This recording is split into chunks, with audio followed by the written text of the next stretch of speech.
बिस्मिल्लाहिर्रहमानिर्रहीम। अस्सलाम वालेकुम। मैं हूं डॉक्टर ज़ुमैदा और मेरे साथ हैं डॉक्टर फ़ारूक उस्ताद। 8 फरवरी के इलेक्शंस हो गए। इलेक्शन के जो रिज़ल्ट्स रात को हम सोए हैं कि जी पीटीआई जीत गई है, आज़ाद कैंडिडेट्स जीत गए हैं और सुबह सारी टेम्परिंग करके रिज़ल्ट्स चेंज कर लिए। बहरहाल ये एक पुरानी अब स्टोरी हो गई हुई है कि बातें अब इससे बहुत आगे निकल गई हैं। हम डॉक्टर फ़ारूक उस्ताद से पूछेंगे। सबसे पहला सवाल उनसे ये है, अब पीटीआई के पास ऑप्शंस क्या हैं, क्योंकि अभी तक ये जमात बहाल नहीं हुई, इन्होंने इलेक्शन कराने हैं, अपने आप को एक सियासी जमात के तौर पर पार्लियामेंट में मौजूद करवाना है, तो उनके पास ऑप्शंस क्या क्या हैं हुकूमत बनाने के, पंजाब के अंदर भी और फेडरेशन के अंदर भी? देखो, होता यूँ है कि जब अभी गिनती जारी है, अभी भी कुछ सीटें रह गई हैं, उसके बाद फिर जो इलेक्शन कमीशन है वो नोटिफिकेशन जारी करती है। वो जब नोटिफिकेशन जारी करती है तो फिर आपको अपने जो फाइनेंसेस हैं हर उम्मीदवार को वो डिक्लेयर करने होते हैं। ठीक है। वो जब डिक्लेयर हो जाते हैं तो उसके बाद फिर आप को इजाज़त मिलती है या आप कानूनी तौर पे कर सकते हैं कि आप असेंबली में बैठ के चले जाएं, वहाँ पे आप वोट लेते हैं और फिर आप मेंबर बनते हैं। तो नेशनल असेंबली की सीटों में से कितनी इस वक्त आज़ाद उम्मीदवार वो मैं ये तो मैंने एक थ्योरेटिकल आपको सीधी बात की ना।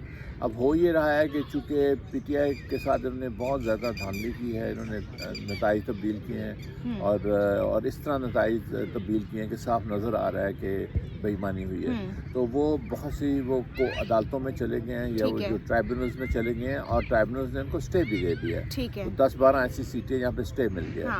इसलिए हमारे पास एग्जैक्ट फिगर नहीं आ रहा, आप जो कह रही हैं ना।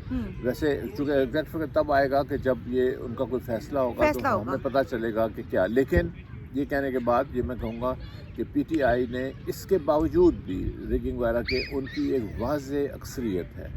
ये जो बात कर रहे हैं ना, ये कोalition की बात, अब 2-3 पार्टियां मिल जाएंगी, ये करेंगे, पीएमएलएन और पीपल्स पार्टी कोalition करेंगे। लेकिन वही कह रहे हैं देखो होता यूँ है कि कानून ये कहता है कि जब असेंबली में ये बैठ जाएंगे, चाहे ये जो भी रिगिंग उसके साथ, तो सदर पाकिस्तान का वो सबसे पहले उस जमात को दावत देगा जिसकी अक्सरियत है। ठीक है।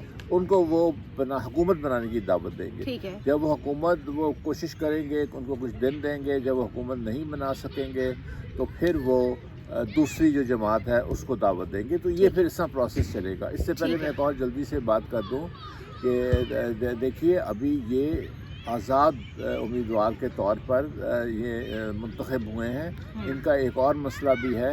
ये मसला एक तो नहीं है ना, इनके लिए तो चूँकि सारे जो अदारे हैं वो जुट गए थे कि इनको हमने शिकस्त देनी है, चूँकि ये हक़ की बात क्यों करते हैं और आज़ादी की बात क्यों करते हैं। तो इसलिए इन्होंने या तो ये किसी जमात के साथ मिलेंगे, चूँकि रिज़र्व सीट्स आनी है ना, वो जो हुकूमत साजी होगी वो तब होगी जब रिजर्व सीट्स भी आ जाएंगी। अच्छा, या तो किसी जमात के साथ मिलेंगे या फिर ये अपने इलेक्शंस करवाएंगे। इलेक्शंस उन्होंने पहले भी कराए हैं लेकिन वो तो माने नहीं ना गए कि इनके इलेक्शंस। ये 2 ऑप्शंस नहीं, तीसरी भी है। अच्छा, तीसरी ऑप्शन ये है कि अदालत कह दे कि आपसे सिंबल तो हमने ले लिया था इलेक्शंस के लिए, लेकिन आप एक जमात हैं, मौजूद हैं, तो वो फिर सारे जो आज़ाद हैं वो उसमें शामिल हो जाएं। तो इस तरह के 3 ऑप्शन है। अच्छा, यहाँ एक और मुझे बात बताएं, क्या आज़ाद जो उम्मीदवार हैं उनके ऊपर पीएमएलएन की तरफ से और ख़ास तौर पे ज़रदारी साहब जो हिस्टोरिकल ब्रोकर हैं उनकी तरफ से एक प्रेशर नहीं बिल्ड होगा और उनको भी ये मजबूर किया जाएगा कि वो अलाइंस ना करें पीटीआई के साथ? डू यू थिंक सो ये पॉसिबल है? देखिए, बात ये कि तो फिर आप वो इलेक्शन और जमहूरियत और वो तो ना हुई ना, ये तो फिर धांधली और वो सारा चक्करबाजी होगी। और आवाम ने वोट इसीलिए दिया है कि वो अलाइंस करेंगे। देखिए, वो लग ये रहा है कि ये बहुत मुश्किल होगा किसी भी उम्मीदवार के, कोई भी मेंबर के, जब तो मेंबर हो गए हैं, किसी भी मेंबर के लिए कि वो पीटीआई को छोड़ के दूसरी जमात में जाए। इन्होंने हशर नहीं देखा, जो खटक था वो दोनों उसके सारी सीटें, बल्कि सारी सीटें वो हार गए हैं। उसके बाद जहांगीर तरीन जो था उसका क्या हशर हुआ है, दूसरों का क्या हशर हुआ है। तो इनको लोगों को ये तो सियासतदान है, अपने इलाकों में रहते हैं, इनको पता है लोगों की मूड क्या है, वो क्या चाहते हैं। तो इसलिए बहुत, कहने का मतलब है, बहुत मुश्किल हो जाएगा कि ये इस किस्म की। लेकिन अगर ये मार धाड़ के और इस किस्म की अपनी साजिशी तबीयत के से मजबूर होकर ये सारा कुछ कर भी लें तो उसकी लेजिटिमेसी क्या होगी? नहीं, हाँ, अब आपने जो बात की, देखिए जब हुकूमतें बनती हैं ना तो उनके पीछे एक मैंडेट होता है अवाम का। बिल्कुल। अगर आप अवाम का मैंडेट छीन लें या उनसे इस तरह की बेईमानी करके, तो फिर वो अपनी जो लेजिटिमेसी है उसको वो खो देते हैं, ठीक है। अंदरूनी तौर पे भी और बैरूनी तौर पे भी। बाहर के ममालिक भी आपको उस हुकूमत को नहीं मानेंगे। ठीक है। उससे फिर ये होगा कि एक अफरा तफरी होगी। अफरा तफरी का नतीजा ये होगा, जैसे हम आपने भी पिछली दफ़ा बात की थी, हम भी कर चुके हैं बहुत सारे, कि उससे फिर जो इकोनॉमिक जो ऑलरेडी हमारी इक़्तिसादी हालात है वो और भी ज़्यादा बहुत ख़राब है, हैं, वो इतने ख़राब हो जाएंगे कि ये ऐसे मुल्क सस्टेन नहीं कर सकेगा।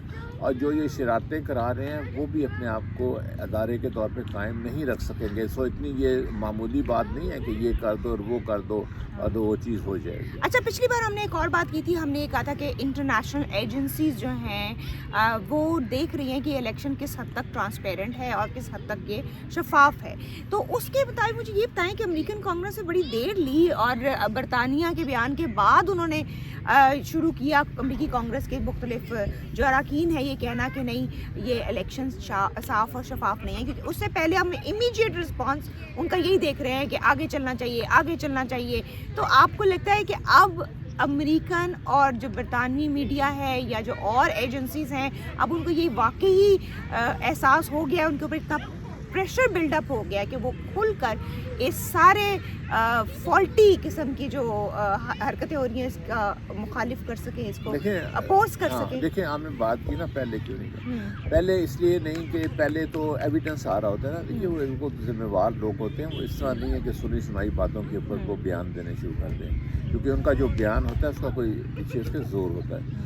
तो जब उनके पास एविडेंस आया, सारे शवाहिद आए और उन्होंने देखा कि बहुत ज़्यादा वसी पैमाने पे रिगिंग हुई है, थोड़ी बहुत रिगिंग को एक सीट पे, आधी सीट पे वो उसमें उसकी अपीलें होती हैं वगैरह, वो टॉलरेबल होती है। लेकिन ये नहीं है कि आप अक्रॉस द बोर्ड आप बिल्कुल ही एक जमात को बिल्कुल ही ख़त्म कर दें और उसको इतनी आप रिगिंग करें।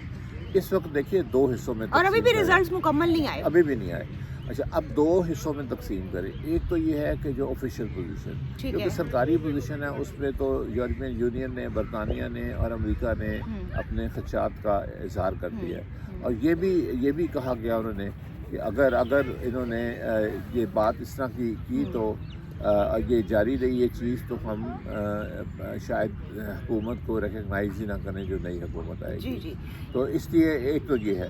दूसरा, मीडिया में आज भी देख रहा था कि एडिटोरियल्स लिखे हैं गार्डियन ने, वाशिंगटन पोस्ट ने, न्यूयॉर्क टाइम्स ने, टाइम ने, इकोनॉमिस्ट ने, और उसमें उन्होंने साफ कहा है कि बहुत सख्त ब्लेटेंट, बहुत ही परेशान कुन रिगिंग हुई है, जिससे जमहूरियत की रूह और आवाम का जो मैंडेट है वो उसको सैबोटेज कर दिया गया। ठीक है, thank you doctor Farooq Hasan. लेकिन अभी आने वाले 2-3 दिन जो है बड़ा अहम है। आप मुझे सिर्फ एक बात बताएं, क्या जरदारी साहब अपना रवायती किरदार जो वो ब्रोकर वाला यूज़ करते हैं, जिस तरह पहले सेनेटर्स को वहाँ पर बंद करके सिंध हाउस के अंदर पैसे देना दिलाना, ये सारा कुछ करके वो कामयाब हो सकेंगे जो दोनों PMLN और पीपल्स पार्टी करना चाह रहे हैं? सब कुछ जो हमारे सामने मिसालें हैं, पहले भी ये हुआ, उसमें कुछ लोग इन्होंने ख़रीदे, लेकिन उन लोगों का हशर क्या हुआ, इलेक्शन में हशर क्या हुआ, लोगों ने क्या किया, किस तरह को शिकस्त हुई। और दूसरी बात ना भूलें कि अभी भी PTI सबसे अक्सरियत वाली जमात है। ये तो कोलिशन किसी वक्त भी टूट जाती है, किसी वक्त ख़त्म हो जाती है।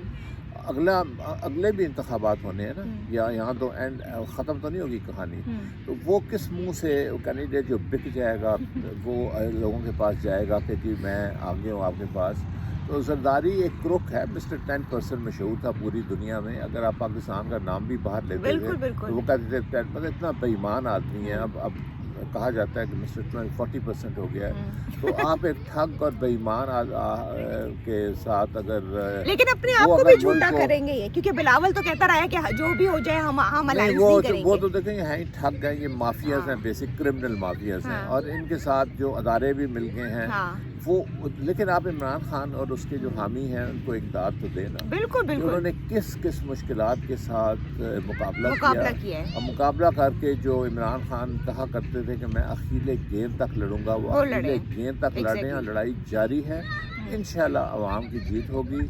अगर ये अवाम की जीत को सैबोटेज करेंगे तो ये खुद भी डूबेंगे और सारे निज़ाम को भी डुबाएंगे। جی ٹھیک ہے, تھینک یو سو مچ.